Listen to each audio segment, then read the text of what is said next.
Alvin Brown, Member Mike Graham, who lived in Wichita for 20 years, and we also have Member Tom Chapman. The NTSB's headquarters is just a mile from here. And so we are all here because this is an all-hands on-deck event. And we're here to assure the American people that we are going to leave no stone unturned in this investigation. We are going to conduct a thorough investigation of this entire tragedy, looking at the facts. Now, with that, I want to level set. When we go to the scene, and we were here last night, we allow the responders to do their important safety mission, which in this case was search and rescue and recovery. We stand back to allow them to do their important safety mission. And so this, for us, is our first full day on scene with our entire crew coming together. We have about nearly 50 people on scene, and in addition to our resources back at headquarters in our labs and throughout the agency. So with that said, we are not going to get into specific facts in this press conference. I want to level set here. We're going to get into our investigative process. As we are able to confirm factual information, we will provide that. I do want to say this is a whole of government effort. I was able to brief, along with others, the President of the United States and the Vice President this afternoon. I want to thank them for their leadership, for their tremendous support of the NTSB, for our investigators, and for the responders that are on scene doing an important mission. I also want to thank Secretary Sean Duffy, who I was communicating with early on after we first got word of this tragedy. We've been working together throughout the day, along with his team at the DOT and within FAA.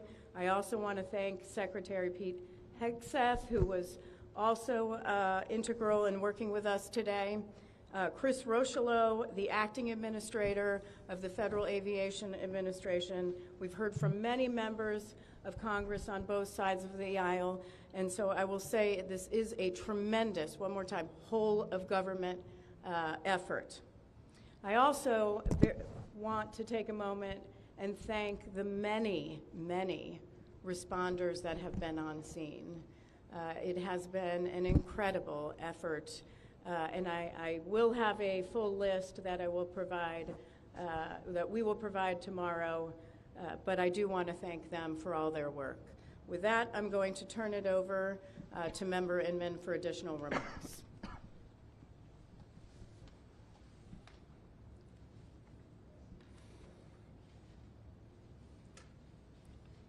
So today is our first full day on scene. Our investigative team will be on scene as long as it takes in order to obtain all of the perishable evidence and all of the fact-finding that is needed to bring us to a conclusion of probable cause. Our mission is to understand not just what happened, but why it happened, and to recommend changes to prevent it from happening again. Since we're just beginning our investigation, we don't have a great deal of information to share right now. We will keep you informed by giving regular updates as we learn more. Our intention is to have a preliminary report within 30 days, and the final report will be issued once we've completed all of our fact-finding and investigation. Now, we will not be determining the probable cause of the accident while we are here on scene, nor will we speculate about what may have caused this accident. Today, we will be going and having an organizational meeting and establishing our parties to our investigation. We currently have the following parties that are already identified: PSA Airlines, GE Aerospace, Sikorsky, FAA, NACTA, which represents the air traffic controllers, ALPA, which represents the pilots, Army, AFA, which represents the flight attendants, The Transportation Safety Board of Canada will be an accredited representative under Annex 13 of ICAO. They will be supplemented by MHIRG as a technical advisor. They were previously known as Bombardier. The NTSB offers this party status to those companies, government agencies, and associations that have employees, activities, or equipment involved in the accident.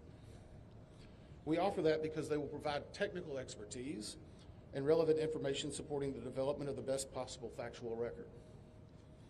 Once they join this investigation, they are not permitted to release documents or talk publicly about the investigation without the consent of the NTSB. So I want to stress this. It is only the NTSB that will provide information related to this investigation, with one exception. Regarding the fatalities that occurred, that notification will be handled by the DC medical examiner.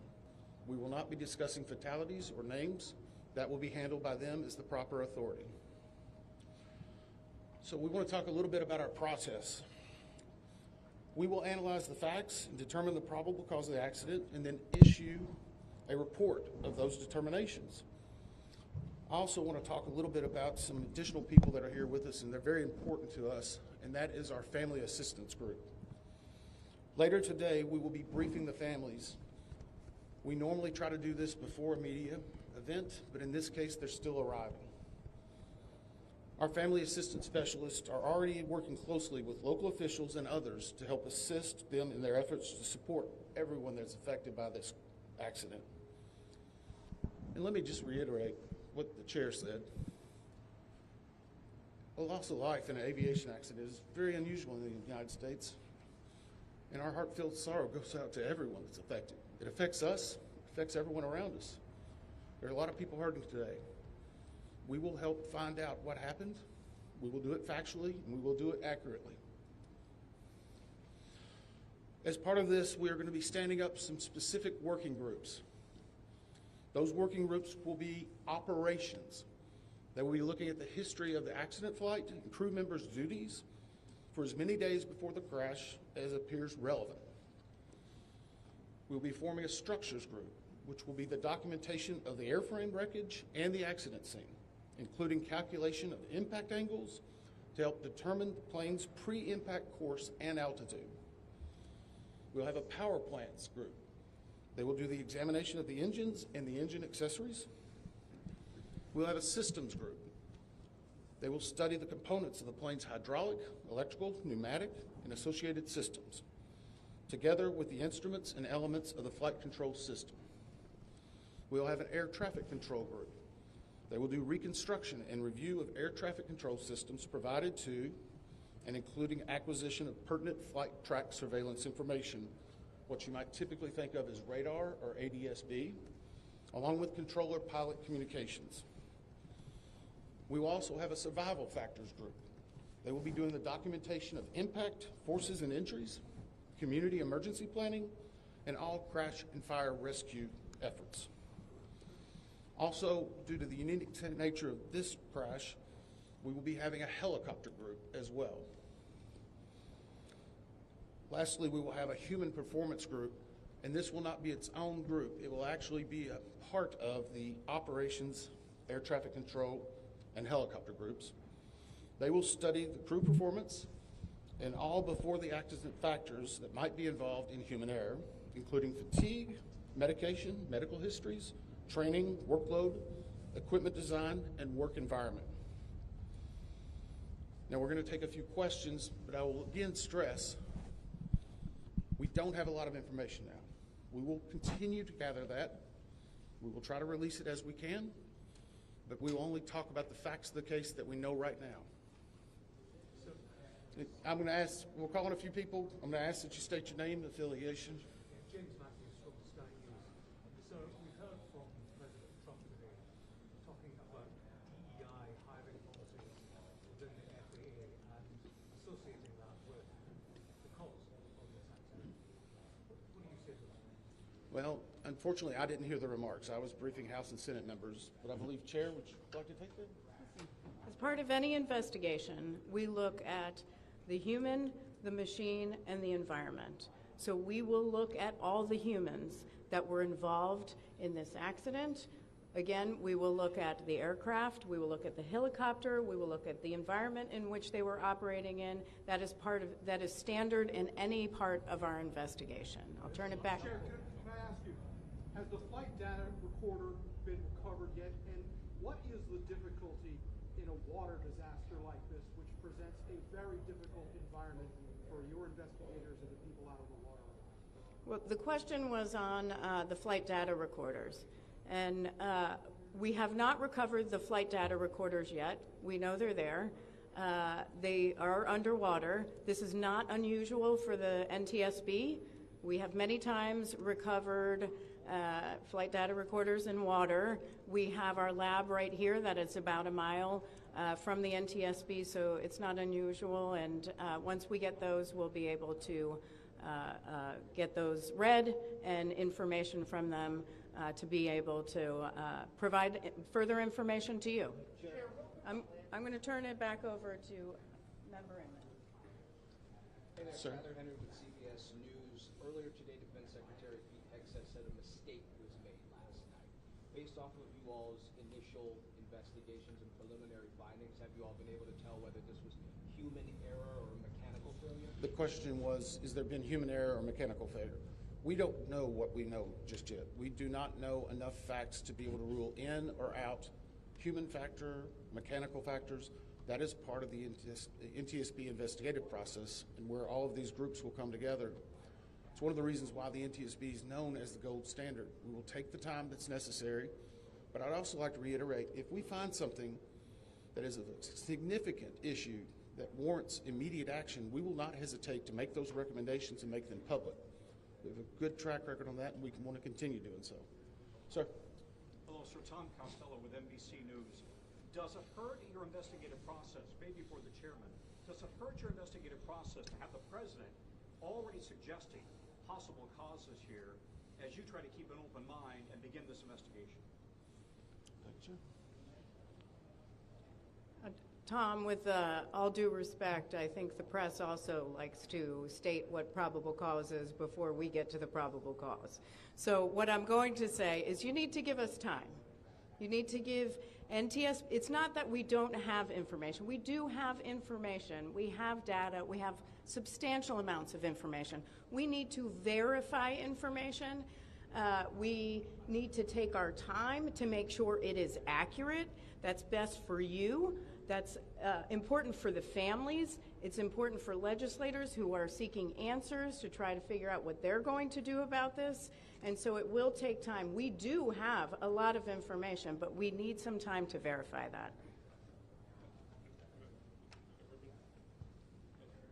Yeah, Member Chase Williams with Fox Business. I'm wondering about the conditions in the tower last night. Were there any performance issues in the past with any of these controllers, anything of that? Question is about controllers. As I said, we are just now forming the groups. The controllers do have union representation, which they are entitled to. They'll be working with our party system and our party groups. They will be conducting interviews. Those interviews will need to be analyzed, transcribed, and other team members will need to look over it. It'll be a long process, but we will go through the entire history.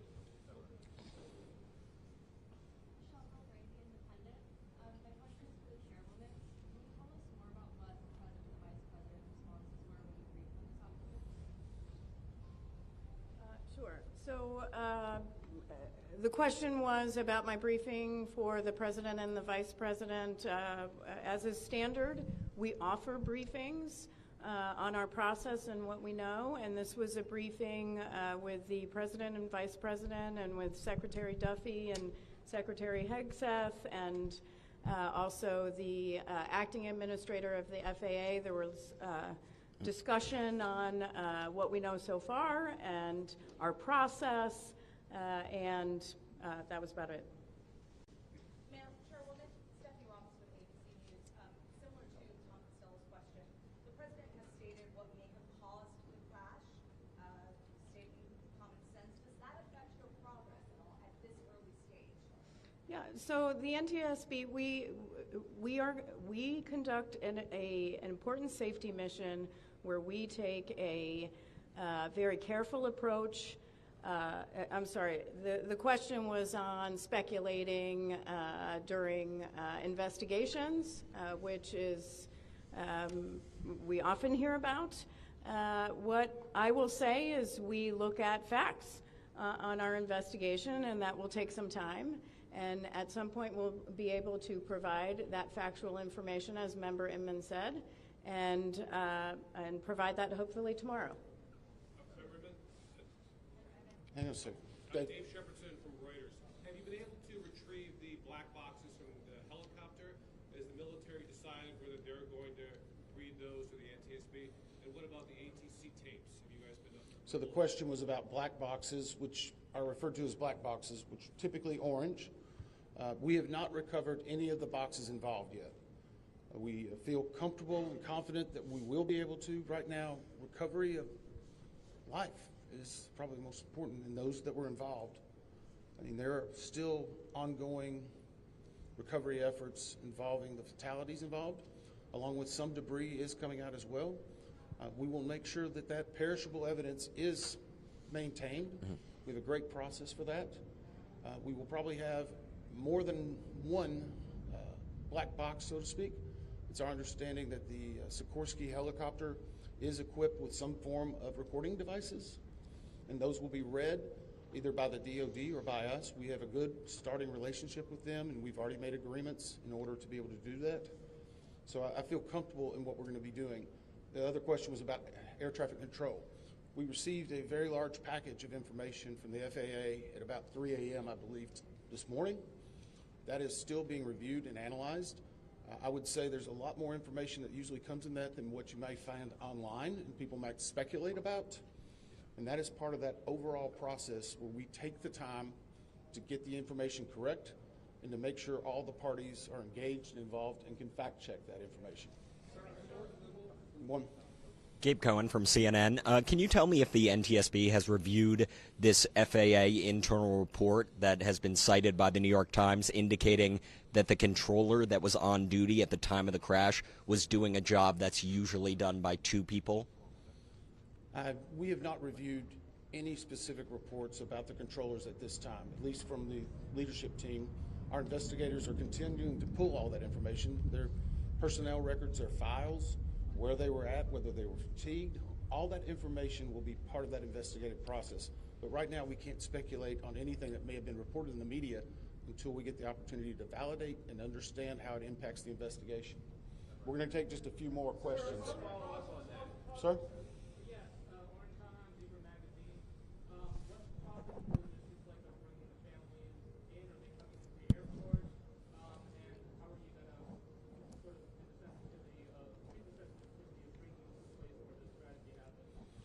So the question is about the families, and many of those families are still en route. Some are still being notified from both the military and from the commercial crash.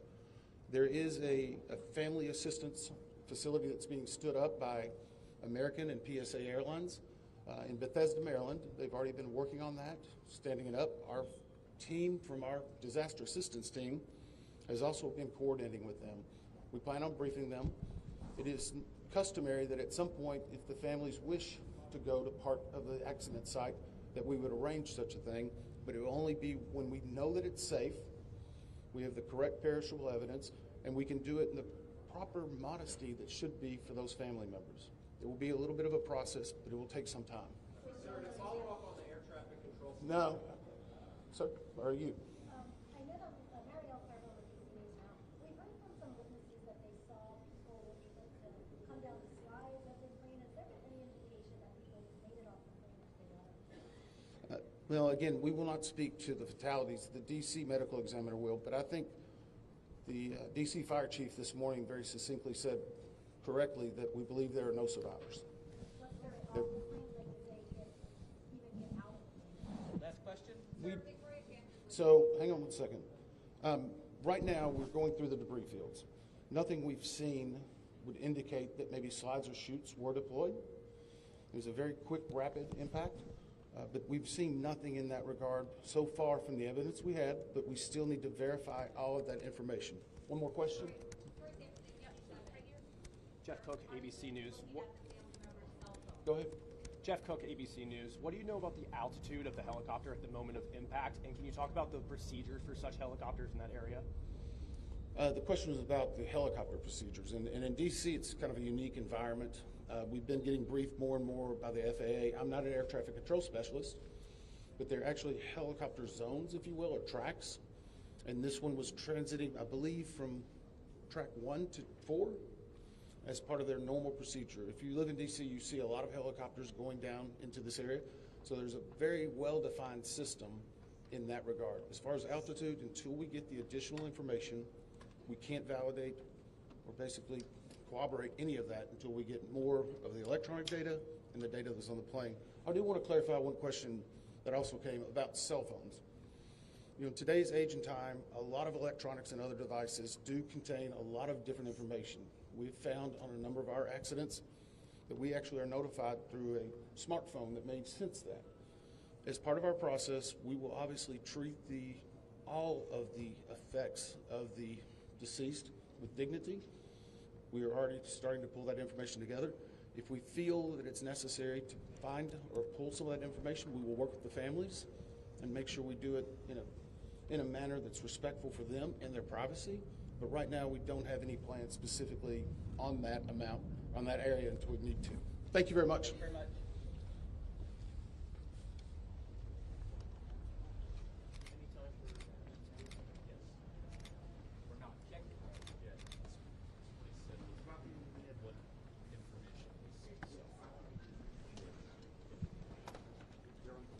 For further updates on media briefings and other developments, please follow on X or Twitter at NTSB_newsroom.